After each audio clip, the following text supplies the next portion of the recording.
Assalamualaikum warahmatullahi wabarakatuh. Perkenalkan, nama saya Triana Ramadanti, NPM 2210100302, Fakultas Hukum kelas K, Universitas Islam Riau. Baiklah, di sini saya akan membaca skema UTS Sosiologi Hukum. Yang pertama yaitu menurut soal ada pembagian proses mengamati observasi. Proses mengamati observasi adalah kegiatan mengumpulkan data dan informasi secara langsung dari lapangan atau lingkungan sosial terkait dengan fenomena hukum yang diteliti. Yang kedua ada aspek yang diamati. Yang pertama ada perilaku masyarakat. Perilaku masyarakat, bagaimana masyarakat berperilaku dalam kaitannya dengan hukum, apakah mereka mematuhi atau melanggar hukum. Yang kedua ada interaksi sosial.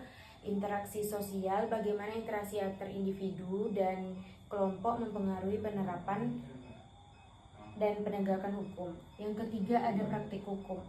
Praktik hukum, bagaimana hukum diterapkan dalam kehidupan sehari-hari termasuk proses peradilan, mediasi, dan penyelesaian konflik.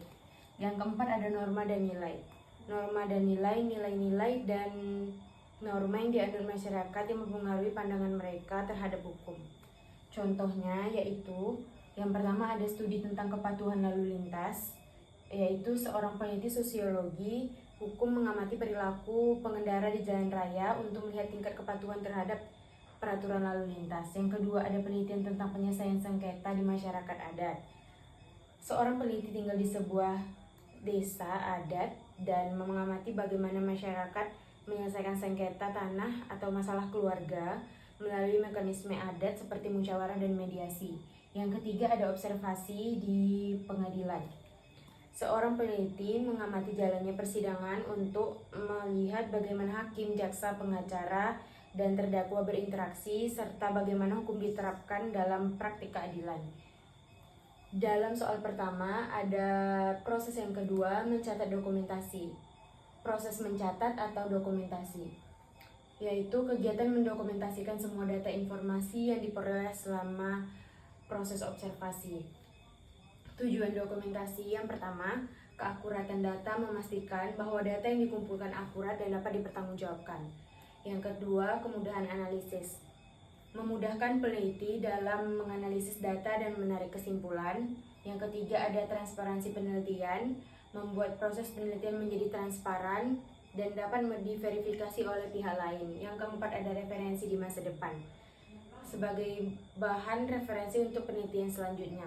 Contohnya yaitu yang pertama catatan lapangan, yang kedua transkrip wawancara, yang ketiga ada dokumentasi visual. Baiklah, ini penjelasan nomor 1 UTS Sosiologi. Baiklah, saya akan menjelaskan skema dari UTS Sosiologi Hukum nomor 2. Yang pertama ada pendekatan yuridis empiris.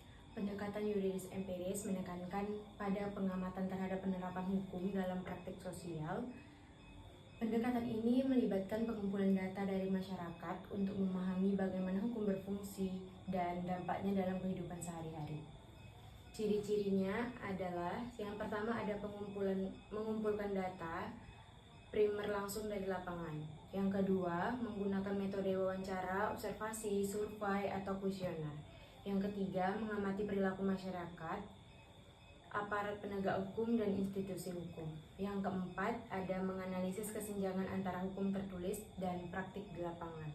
Contohnya yaitu yang pertama, studi tentang efektivitas Undang-Undang Perlindungan Konsumen.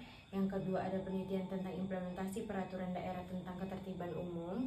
Yang ketiga, ada analisis tentang penyelesaian sengketa tanah di masyarakat. Yang kedua, pendekatan yuridis normatif. Pendekatan yuridis normatif berfokus pada aturan hukum tertulis dan norma yang berlaku. Tujuannya adalah untuk menganalisis dan menafsirkan peraturan perundang-undangan serta prinsip hukum yang ada dengan dasar acuan pada norma-norma yang telah ditetapkan. Ciri-cirinya yang pertama, menggunakan bahan hukum primer atau undang-undang, konvensi internasional, putusan pengadilan. Yang kedua ada menggunakan bahan hukum sekunder atau literatur, jurnal, hasil penelitian sebelumnya. Yang ketiga ada bersifat library research atau penelitian perpustakaan.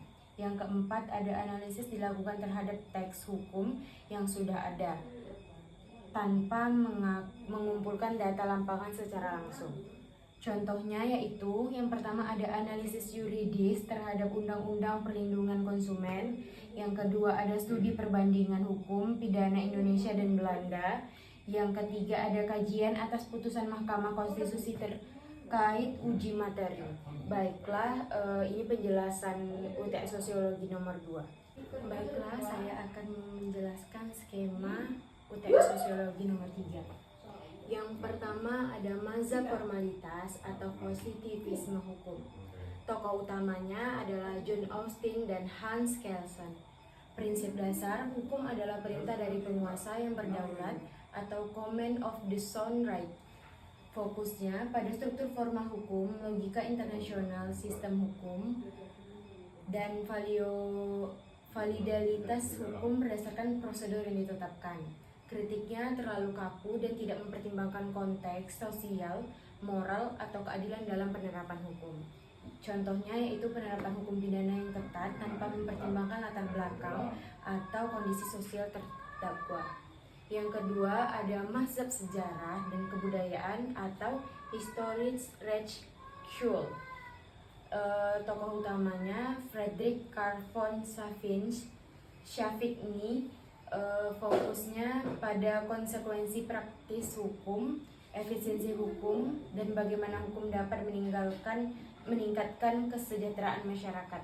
Prinsip dasarnya, hukum adalah cerminan dari jiwa bangsa atau folk source yang tumbuh dan berkembang seiring dengan perkembangan sejarah dan kebudayaan suatu masyarakat. Kritiknya, sulit mengukur kebahagiaan atau manfaat secara objektif, serta berpotensi mengabaikan hak-hak minoritas demi kepentingan mayoritas. Contohnya, pemberlakuan pajak progresif untuk mendanai program-program sosial yang bertujuan meningkatkan kesejahteraan masyarakat secara keseluruhan. Yang ketiga ada aliran utilitarianisme, yaitu tokoh utamanya Jeremy Bentham dan John Stuart Mill. Prinsip dasarnya, hukum harus memberikan manfaat atau kebahagiaan sebesar-besarnya bagi sebanyak mungkin orang, atau the greatest happiness for the greatest number. Fokusnya pada konsekuensi praktis hukum, efisiensi hukum, dan bagaimana hukum dapat meningkatkan kesejahteraan masyarakat.